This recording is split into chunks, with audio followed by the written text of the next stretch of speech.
In this lesson, I'm going to show you how to add text in Premiere Pro. You're going to head over to your tools and then select your text tool. And then you're going to head over to the preview and click. Now, when you click on the preview, you're going to get this text style in your timeline. And then you can go ahead and type wherever it is you want to type. And then when you're done, you can go back to your tools and select your selection tool. So right here in the preview, you have the text. You can increase the size of the text by dragging these nodes around the text like so. And then you can click and drag the text to whatever position you want in your preview. Now to edit the text, you're going to head over to your Essential Graphics. If you can't find your Essential Graphics panel open, you're going to head over to Window, and then you're going to make sure you have Essential Graphics checked.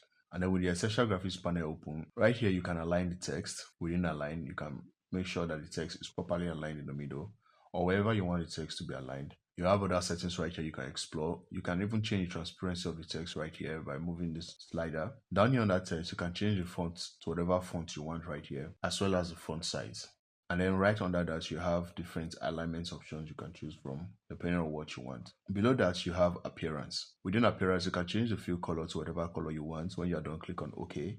And then down here, you have the stroke, aka the outline. You can also change the color of the outline to whatever color you prefer. And then when you're done, go ahead and click on OK. And then down here, you can add a background to the text and also give the background a color. Within the background, you can change the transparency, that is how transparent you want the background to be. You can also add shadows.